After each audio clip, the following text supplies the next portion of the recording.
Mais uma vez, boa tarde a todos, sejam todos muito bem-vindos. Para mim é uma honra estar aqui mais uma vez para falar de um tema tão especial, que é o culto cristão no lar. Fiquem à vontade para enviar suas considerações, perguntas, né, que ao final teremos um espaço para isso. Trazer Jesus para dentro das nossas casas deveria ser o nosso maior desejo de todos os dias. Que nenhum pensamento, nenhuma palavra, nenhuma ação, nada escapasse nos nossos dias sem que cogitássemos sobre a presença do nosso Mestre. A evangelização é caminho redentor para que cada um de nós possamos alcançar uma forma melhor de agir e de estar no mundo. E não foi por outro motivo que os cristãos primitivos iniciaram essa prática do culto cristão no lar. Na verdade, quem inicia é o Cristo, quando se reúne com os seus discípulos e com as pessoas que tinham olhos de ver e ouvidos para ouvir, para compartilhar as mensagens de vida e esperança que promanavam de Deus. Então, para que nós possamos reflexionar sobre esse momento tão especial, a gente em algum momento vai falar sobre a prática do Evangelho do Lar propriamente dita. Eu percebi que na descrição desse vídeo aqui no YouTube, o pessoal da Casa da Fraternidade já colocou esse passo a passo de como fazer o Evangelho no Lar, mas antes disso eu julgo oportuno falarmos sobre a justificativa, a importância de trazer esse culto evangélico para dentro das nossas casas. Então, para isso, eu estou aqui com a obra Jesus no Lar, pelo Espírito Neio Lúcio, psicografia de Chico Xavier, que é uma obra maravilhosa, que inclusive pode ser utilizada para o culto do Evangelho do Lar, porque junto com o estudo do Evangelho, eventualmente a gente também consulta alguma outra obra edificante, como mensagem de abertura para a reflexão dos nossos trabalhos. E ainda no prefácio, né, dessa obra, Emmanuel vai nos dizer algo muito especial com respeito ao Cristo. Ele diz que, para a generalidade dos estudiosos, o Cristo permanece tão somente situado na história. Alguns historiadores, inclusive, chegam a duvidar se Jesus efetivamente veio ao mundo ou se foi uma figura mitológica que fica na imaginação de alguns religiosos, né? Nós que temos a certeza da vinda do Messias e que nos beneficiamos dos seus ensinos, do seu modelo, enquanto ser humano integral, não temos dúvida quanto a isso. E Emmanuel vai dizer também, quando o homem percebe não apenas a história, né, que envolve a figura do Cristo, mas percebe a grandeza da Boa Nova, vai compreender que o Mestre não é apenas o reformador da civilização, o legislador da crença, o condutor do raciocínio ou o doador das facilidades terrestres, mas é também, acima de tudo, o renovador da vida de cada um. Então essa é a principal justificativa para o culto cristão no lar. Trazer os ensinamentos vivos de Jesus para a nossa vida, para a nossa família, para a nossa casa, porque nesse momento uma luz interior, uma luz espiritual se acende e ilumina não apenas a casa, mas o prédio, o condomínio, a rua e a cidade inteira. Independente se a gente faz o Evangelho no lar sozinhos ou acompanhados, nós sabemos que sempre somos a soma de muitos. Então não importa se somos os únicos na nossa casa que fazemos o Evangelho no lar. Quando essa luz é acendida no imo dos nossos corações, ela necessariamente nos ilumina e ilumina aqueles que convivem conosco, acreditem ou não acreditem, né, no Evangelho, em Jesus e em seus ensinamentos. E no primeiro capítulo desse livro, O Culto Cristão no Lar, esse livro, para quem ainda não teve a oportunidade de ler, Ele é uma coleção de capítulos em que o Cristo se reúne com os seus apóstolos com o objetivo de falar sobre mensagens edificantes, dignificadoras sobre paciência, caridade, misericórdia, perdão, mansuetude, alegria, afabilidade, doçura, entendimento, aceitação, diversos temas. E o primeiro tema é justamente sobre o culto cristão no lar. E os capítulos são muito interessantes, porque eles são sempre narrados como histórias. Então, nesse capítulo primeiro, o Lúcio vai contar que o firmamento de estrelas estava povoado de astros, a noite prateada do luar, e o Senhor, instalado provisoriamente na casa de Simão Pedro, seu fiel discípulo, tomou os sagrados escritos e, como se quisesse imprimir um novo rumo à conversação que eles estavam tendo, que tinha se tornado menos produtiva e menos edificante, reportou-se a Simão e perguntou a ele, com inexcedível bondade: Simão, o que faz o pescador quando se dirige para o mercado com os frutos de cada dia? E Simão prontamente respondeu: Naturalmente, o pescador, e ele era pescador, escolhe os melhores peixes para vender no mercado, porque ninguém vai comprar os resíduos da pesca. E Jesus, sorrindo, pergunta novamente: Muito bem, Simão, e o oleiro? O que ele faz para atender à tarefa que se propõe? E Simão vai dizer: Certamente, Senhor, o oleiro vai modelando o barro, que é aquela matéria sem forma, a fim de que ele possa esculpir aquele barro para imprimir-lhe a forma que deseja. E o amigo celeste, com o mesmo olhar sereno, compassivo e fulgurante, se felicita e insiste: Muito bem, Simão. E como procede o carpinteiro para alcançar o trabalho a que este se pretende fazer? E Simão responde: Ele irá lavrar a madeira, utilizar o enxó e o serrote, o martelo e o formão, porque sem essas ferramentas, dificilmente o carpinteiro conseguirá, irá conseguir aperfeiçoar a peça bruta. E depois disso, beneficiado pelo silêncio de alguns instantes.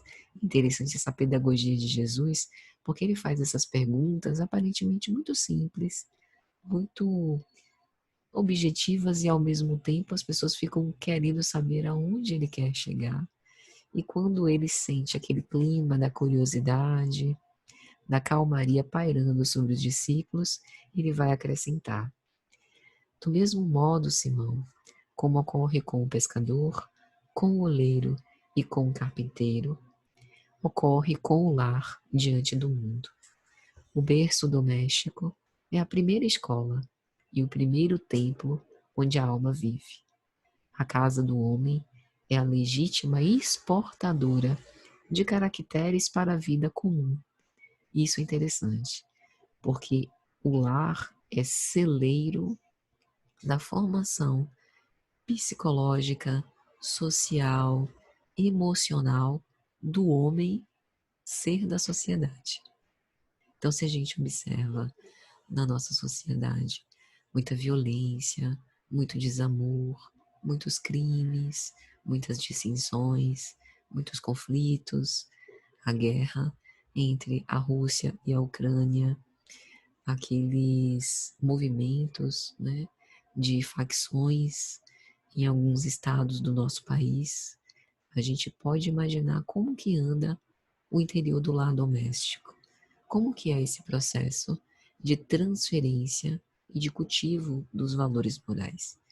Porque se o lar é reflexo da vida que nós criamos, se é no lar que nós começamos a nutrir pensamentos bons ou maus, ter comportamentos bons ou ruins, isso inevitavelmente vai se refletir no nosso posicionamento, na nossa profissão, no trânsito, como nós tratamos as outras pessoas na rua, escola, no centro espírita e em qualquer lugar onde a gente esteja.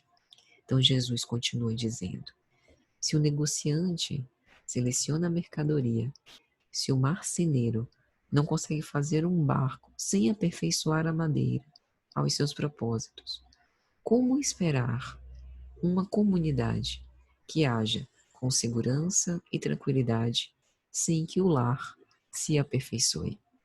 Então, se nós queremos formar uma sociedade mais lúcida, mais consciente, mais amorosa, mais respeitadora, mais humana, mais empática, aonde está o grande segredo dessa equação?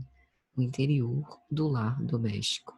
Dentro de casa e não na escola é que nós começamos a cultivar os primeiros valores, valores imorredouros, para o espírito imortal que nós somos, para o espírito imortal que retorna ao vaso corpóreo, que retorna à vida material, não para que o mundo as acolha, mas para que nós possamos ser agentes de mudança e de transformação no mundo.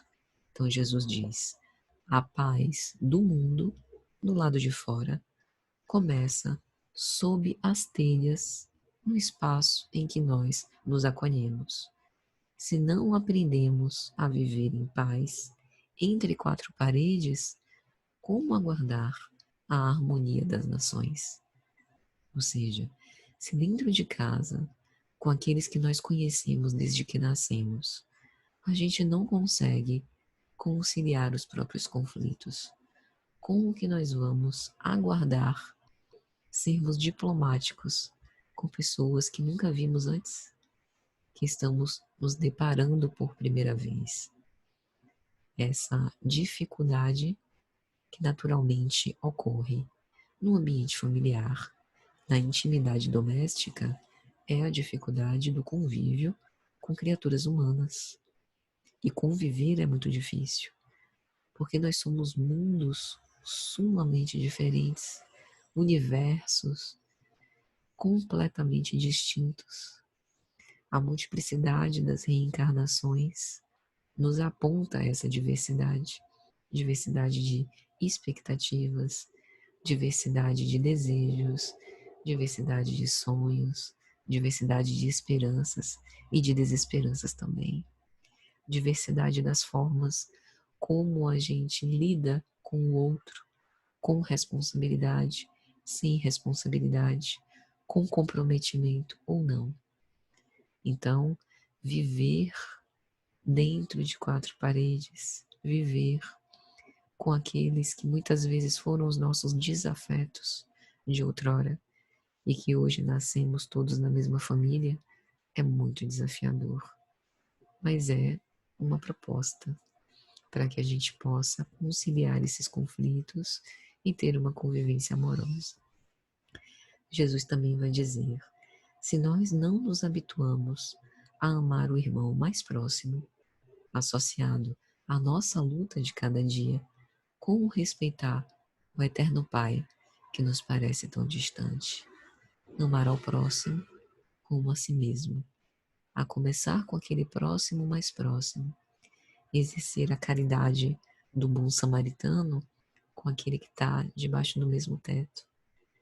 Recentemente eu fiz uma palestra e me ocorreu refletir sobre como dentro de casa nós temos tantos mendigos.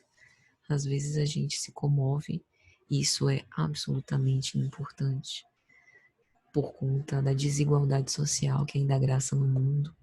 Tantas pessoas vivem o opróbrio da miséria que até esse momento, 4h23 da tarde, ainda não fizeram uma refeição sequer no dia, que estão abandonadas, sem tomar banho há vários dias, sem beber água, sentindo dor. E é autêntica caridade a gente sair do conforto doméstico, debaixo do nosso agasalho, para ir para as ruas, estar com essas pessoas abandonadas à própria sorte, mas nunca abandonadas de Deus. Mas também é caridade e caridade das mais difíceis, a gente ter essa mesma devoção, essa mesma piedade, essa mesma misericórdia para os mendigos que estão no nosso lar, os mendigos de afeto, os mendigos de atenção, os mendigos de educação, os mendigos que precisam tanto desse calor humano e desses valores morais, que muitas vezes estão na condição de cônjuges, estão na condição de filhos, estão na condição de pais, ou de outros membros, né, da família ou não. Então, Jesus continua dizendo: Pedro, acendamos aqui, em torno de quantos nos procuram assistência fraterna, uma nova claridade. A mesa da tua casa é o lar do teu pão. Nela recebes do Senhor o alimento para cada dia. A gente não pede isso no Pai Nosso. Pai nosso, que estais nos céus, santificado seja o vosso nome. Venha a nós o vosso reino. Seja feita a vossa vontade. Pão nosso de cada dia, dai-nos hoje. Esse pão é o pão do corpo. É o pão que nos aplaca a fome. Mas, sobretudo, é também o pão do Espírito. É também o pão da vida. É o pão que nos tira essa fome de justiça. É o pão que aplaca a nossa sede de amor, a nossa sede de entendimento. Então, esse pão é recebido dentro do lar quando nós nos estimulamos a fazer essa comunhão com o Senhor. Então, Jesus diz: por que não instalar ao redor da mesa a sementeira da felicidade e da paz, na conversação e no pensamento? O Pai que nos dá o trigo para o celeiro, por meio do solo, nos envia a luz pelo céu. Se a claridade é a expansão dos raios que a constituem, a fartura começa no grão. Em razão disso, o Evangelho não foi iniciado sobre a multidão, mas sim no singelo domicílio dos pastores e dos animais. O que implica dizer que a tarefa não é de muita coisa, a tarefa é de uma pequena semente que a gente planta no solo dos nossos corações e vai regando a cada dia. Uma semente que vai germinando, que vai frutificando, que vai dando frutos e a gente não sabe quando. Uma semente de vida e esperança, como uma migalhinha de pão, que parece insignificante, mas que pode saciar a nossa fome. Muitas vezes a gente busca por essa paz, por essa saciedade, por essa serenidade do lado de fora e esquece desse dever que a gente tem dentro do nosso próprio lar. A gente passa tantas horas do lado de fora e às vezes se torna tão inquieto do lado de dentro. Por que que a gente não pode transformar o nosso lar nesse reduto de paz e de serenidade? Por que que a gente não pode passar a cultivar esses pensamentos de serenidade e de mansuetude dentro do lar doméstico? Tratar os nossos parentes da mesma forma bondosa e amorosa, benevolente, indulgente, como a gente trata as visitas que chegam, né, vez ou outra na nossa própria casa.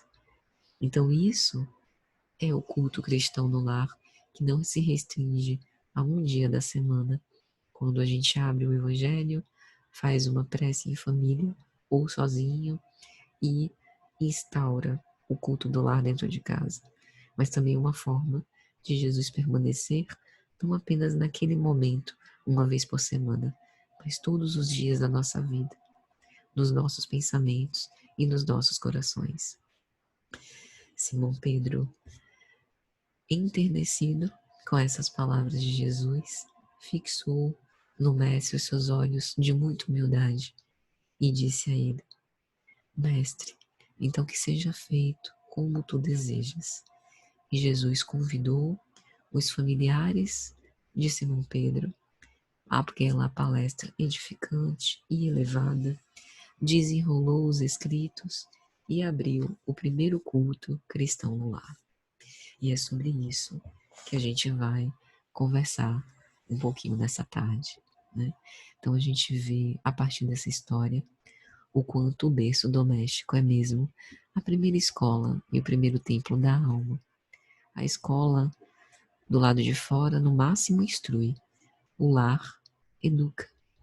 E a gente sabe a importância da evangelização na nossa função de pais, de pensadores, de educadores, de profissionais, de autoridades públicas. A evangelização é o despertar do espírito. Na questão 383 do Livro dos Espíritos, os imortais vão responder a Kardec que todos devem contribuir para o espírito reencarnado que carece de educação. Não só os genitores, mas os pais que muitas vezes são cuidadores, ou cuidadores que não são pais, nem são familiares, e que muitas vezes sentem esse amor profundo por aquelas criaturas que abraçam no seu seio, né, como se fossem filhos de berço. Porque a gente sabe que para o espírito imortal, os verdadeiros liames são os liames coração a coração, que não passam necessariamente pelos laços consanguíneos. Infelizmente, quantas famílias que se desarvoram, se desestruturam, se desfazem desde a vida presente. Mas o amor verdadeiro, esse laço espiritual, é um laço coração a coração que independe de fazermos parte da mesma família, porque na verdade nós fazemos parte de uma só família, que é a família universal. O Espírito Emmanuel, na obra 50 anos depois, no capítulo de número 5, Pregação do Evangelho, tem uma abordagem feita pelo escravo na história, em que ele vai dizer: se um homem é a partícula divina da coletividade, o lar é a célula sagrada de todo o edifício da civilização. Então, o culto do lar, do evangelho no lar, não é uma cerimônia religiosa. Sua prática não deve ser transformada em reunião mediúnica. O culto do evangelho no lar deve ser uma reunião santificada, mas santificada não significa que só participam os santos.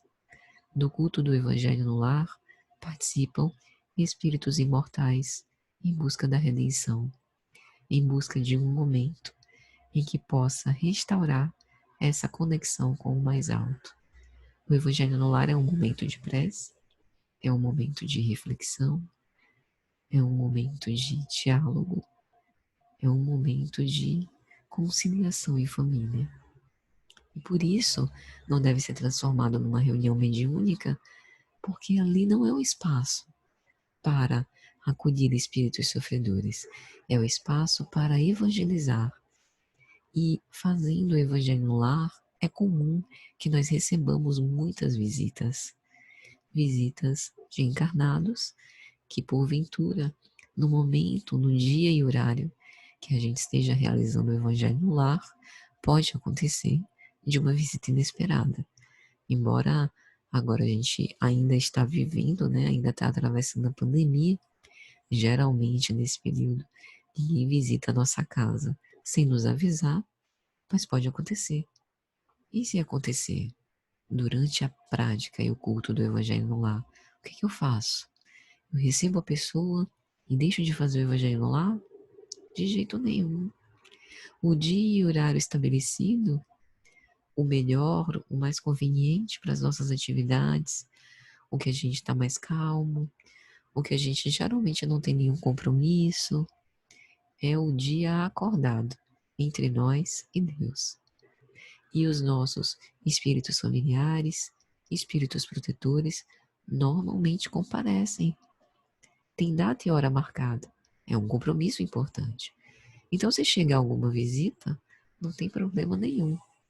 Gentilmente, respeitando a liberdade de consciência, a manifestação religiosa, as preferências de cada um, a gente diz: seja muito bem-vindo. Você chegou no melhor momento, no momento do culto do Evangelho no lar. Você gostaria de participar? É muito simples. Nós só vamos fazer uma prece, ler uma mensagem edificante e trazer Jesus para a nossa casa. Se você quiser participar, será o nosso convidado, sem afetação. É uma reunião séria, porque tem um compromisso. O compromisso nosso de nos encontrar com Cristo. Mas não precisa de formalismos excessivos, não precisa ser sisudo, ser uma coisa, né, muito formal. Pode ser espontânea, como Jesus fazia com os seus apóstolos, um encontro entre irmãos, entre amigos. E toda intuição, inspiração que porventura venha, deve ficar no campo dos comentários gerais, depois da leitura. O Evangelho pode ser realizado sozinho. Não precisa necessariamente ter a participação de 2 ou mais pessoas. Se tiver, ótimo. Mas recordemos que o principal para acender essa luz dentro das nossas casas é o sentimento, o coração, a vontade de fazer. E o processo é muito simples. Nos reunimos, meditamos, fazemos silêncio interior. Para quem se sentir confortável, fechamos os olhos, fazemos uma prece inicial de abertura dos nossos trabalhos, convidando Jesus a entrar no nosso lar, a permanecer conosco. Abrimos um livro, que pode ser Jesus do Lar, ou qualquer outro de mensagens edificantes que gostemos, para uma primeira mensagem, para nos aclimatar psiquicamente. Depois, abrimos o Evangelho, segundo o Espiritismo, ou o próprio Novo Testamento, ao acaso, entre aspas, né? E ali nós somos convidados a uma mensagem que quase sempre é muito benéfica para o momento que estamos passando, para as pessoas ali presentes, principalmente daquelas que chegam sem serem esperadas. Não precisa ler muito. Um trecho, um parágrafo, um trecho simples, um item, se for um item mais curto, mas o importante é que aquela mensagem sirva de semente. Cale fundo nos nossos corações, nos toque de alguma maneira, faça sentido para nós. E depois de fazer a leitura da Boa Nova, que a gente possa conversar abertamente um pouco sobre o que lemos. Cada um espontaneamente dando a sua impressão, a sua leitura, a sua reflexão. Não precisa ter medo. Eu não sei se é exatamente isso que o texto evangélico quis dizer, não vou falar nada. Se não se sentir à vontade, não fale. Mas se quiser, fale. Porque, na verdade, meus amigos, qual de nós pode dizer que sabe exatamente o que Jesus quis dizer com tal passagem ou outra? A gente vai interpretando pela nossa própria consciência, pelo que a gente consegue entender. E Jesus cria as suas parábolas com elementos comuns que todos nós conseguimos entender, justamente para participar, incluir todos que queiramos participar. Então não tem que ter medo. Não é palestra espírita. Mesmo as palestras espíritas não tem que ser, né, muito rebuscadas, muito formais, muito inacessíveis. É para todo mundo participar. Depois dos breves comentários, a gente faz uma prece final, agradecendo pela oportunidade daquele momento, agradecendo pelas vibrações amorosas, pela fluidificação da água pura que a gente já coloca antes do Evangelho, né, no ato da arrumação da mesa, para que ali sejam depositados bons fluidos que cuidem das nossas mazelas físicas e emocionais, que possam nos acalmar, nos deixar num clima de serenidade, de pacificidade. Então a gente agradece por aquele momento, pela presença dos bons espíritos, encerra esse momento. E depois repartimos com todos essa água pura. Alguns também, como os apóstolos faziam, o próprio Cristo, repartiam o pão para que cada um pegasse um pouco, né? Então, é algo simples, é um encontro entre nós e Deus. O Evangelho, em geral, a própria Federação Espírita Brasileira assim nos recomenda que seja feito um dia por semana, num horário fixo, num dia fixo, e que naquele dia a gente possa se dedicar a esse encontro. Todo compromisso sério tem dia e hora para acontecer. Do mesmo modo, também ocorre com o Evangelho no lar. E as intercorrências? Ai meu Deus, trabalhei até mais tarde, passou do horário. Faça quando você chegar em casa, mesmo tendo passado do horário, porque pensem comigo, eu vou perder a oportunidade de ler o Evangelho, reflexionar o Evangelho, de orar, de tomar uma água fluidificada? Não tem problema, né?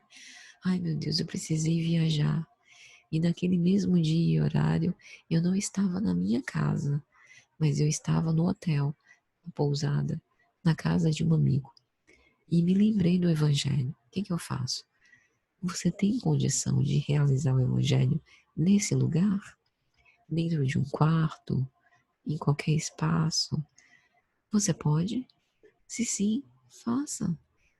Lembre, a nossa conexão espiritual é pensamento a pensamento. Para iluminar o nosso lar, a gente não precisa necessariamente estar dentro dele. A gente pode estar fora.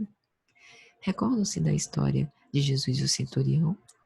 O centurião romano se aproxima do Cristo.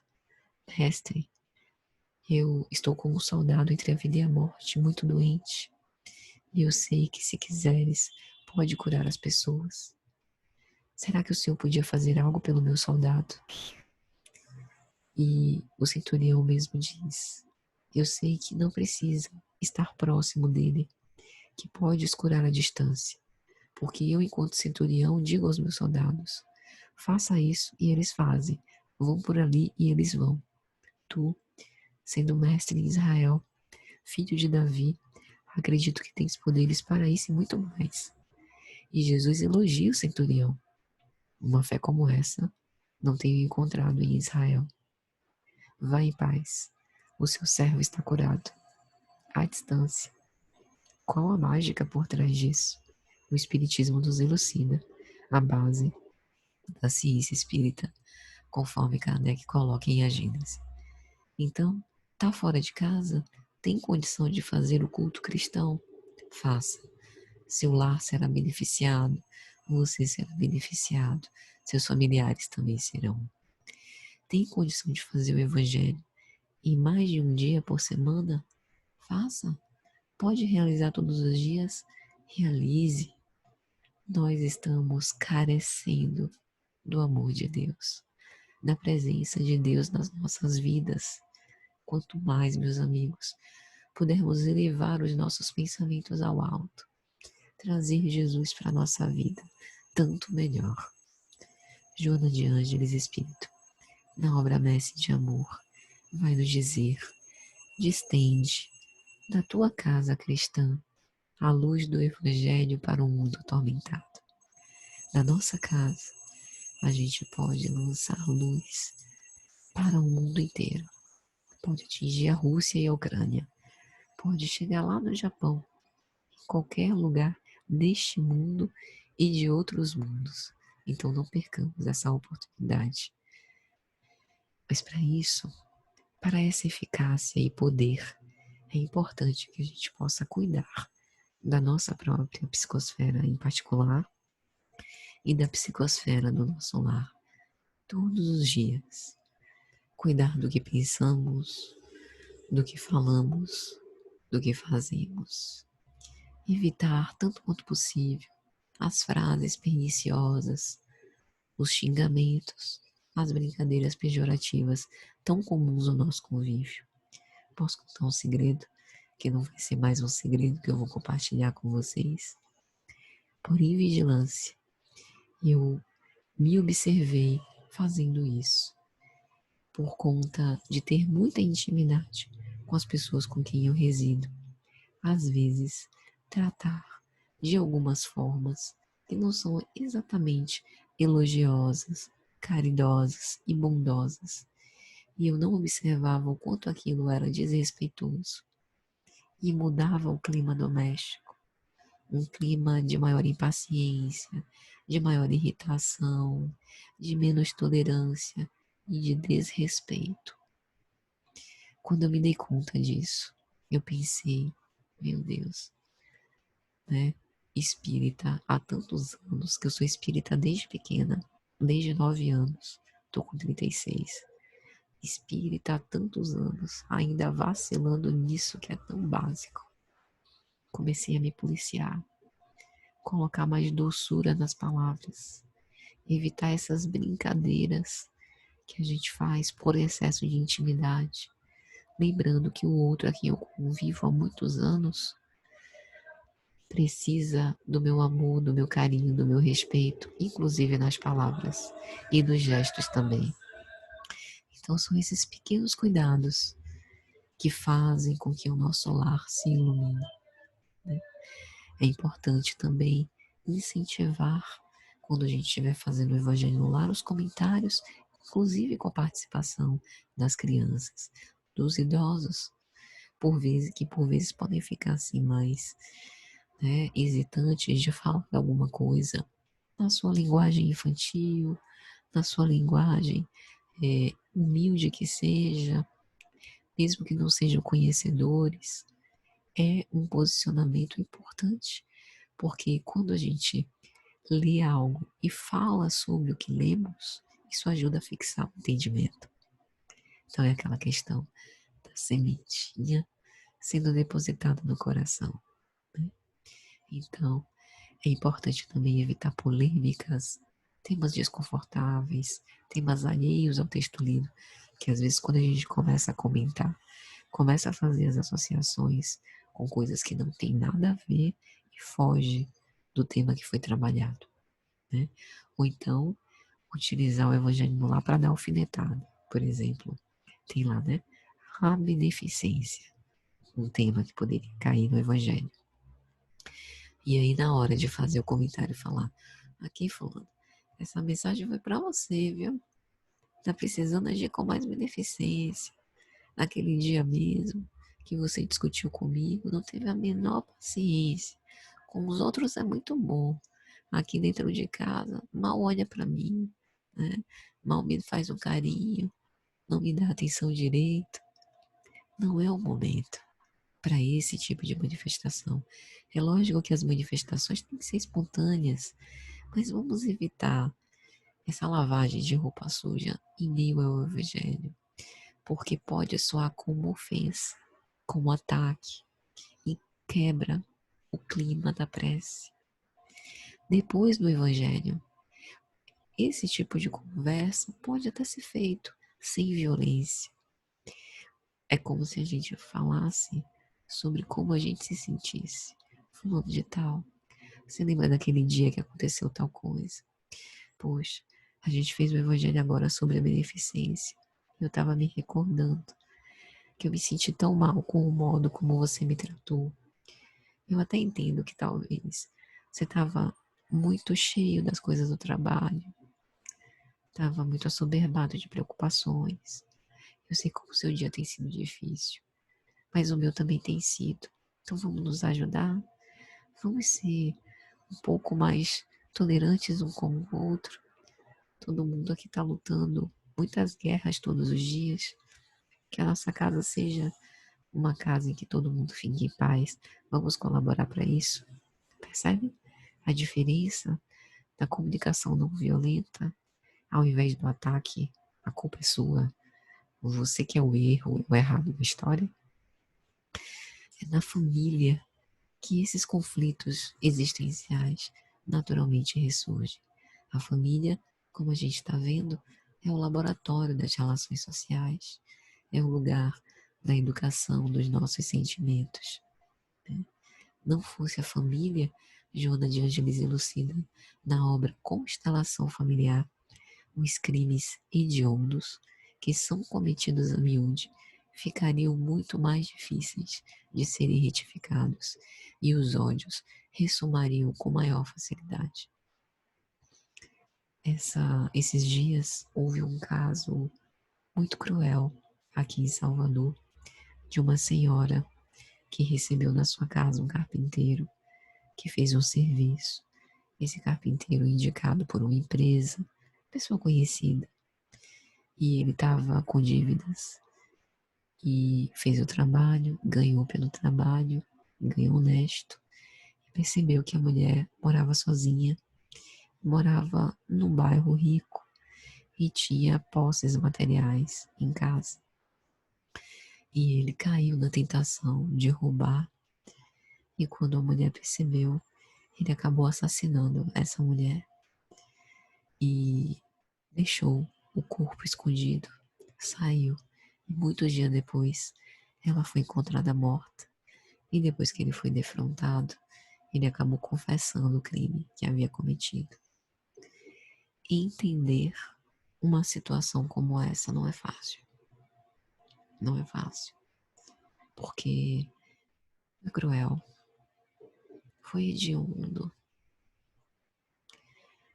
Mas esse ser é um espírito imortal, como nós. É um criminoso, como nós. Porque assim, meus amigos, talvez nessa encarnação a gente não tenha assaltado nem matado ninguém. Mas a gente pode afirmar com convicção que jamais incorreu nesse erro ou em outros, em vidas pregressas. E isso nada justifica o ato, nada justifica o ato. Mas tem uma mensagem do Evangelho segundo o Espiritismo, caridade para com os criminosos, que nos ajuda a reflexionar sobre isso. É um espírito imortal que sucumbiu, que passou pela prova e não suportou, não teve resistências morais suficientes, e a lei de causa e efeito o pegará. Mesmo que ele passasse indene à legislação humana, o que não ocorreu, porque ele confessou o crime e provavelmente vai pagar por isso. A lei divina o alcançará de qualquer jeito. E essa consciência precisará do arrependimento, da expiação para a reparação. Então, o que eu estou querendo dizer com isso? Esse homem não nasceu agora. É um espírito imortal que vem reencarnando há muito, muito tempo. Que nessa existência teve uma mãe, não sei se teve um pai, mas veio ao mundo com uma oportunidade redentora. Cometeu um erro muito grave, mas as portas do arrependimento não estão cerradas para ele. A vida dele não termina ali. Esse crime condenável, ele vai responder por ele. Mas ele ainda pode ter oportunidades de se redimir. E isso só é possível pelo poder redentor que o Evangelho traz para as nossas vidas. Esse tipo de situação, pensemos, a gente não sabe a infância dele, como ele se desenvolveu. Às vezes, verdadeiros criminosos têm tudo no lar, têm pais amorosos, têm todas as condições e se tornam criminosos mesmo assim, a gente sabe disso. Mas pensem comigo, quais as chances de um espírito que é acolhido num lar amoroso, que desde o princípio faz o culto do Evangelho no lar, que cria um clima de pacificidade, de segurança, de proteção, de respeito, de carinho. Quais as chances dessas crianças que mais tarde vão se tornar adultos, se tornarem homens de bem. As chances são muito grandes, não são absolutas. Como disse, há pais zelosos, carinhosos, amorosos, cujos filhos se perdem, mas os pais fizeram a sua parte. Então, o que Joana de Ângela está nos dizendo é isso também. Sem o culto do Evangelho no lar, sem a estrutura familiar, sem esse repartir dos valores morais no ambiente doméstico, os crimes seriam muito piores e muito mais difíceis de serem retificados. Porque talvez essas sementes estejam neste homem, essas sementes evangélicas. A gente não sabe. Uma mãe que ensinou ele o Pai Nosso. E no momento de dificuldade ele recorre à prece. É isso que a gente fala sobre as sementes. A gente planta, mas não sabe quando que será a colheita. Pode ser tantos anos mais tarde, pode nem ser nessa vida, mas a gente precisa estar à disposição para isso, estarmos firmes o suficiente de saber do nosso papel. Então, meus amigos, já caminhando para o final, gostaria de agradecer pioradamente por essa oportunidade. Espero que tenha sido de alguma sorte útil essa mensagem, que quem ainda não faz o culto do Evangelho no lar comece hoje ou amanhã, mas não deixe de fazer. Que Deus abençoe todos os lares e que fiquem em paz. Muito obrigada a todos.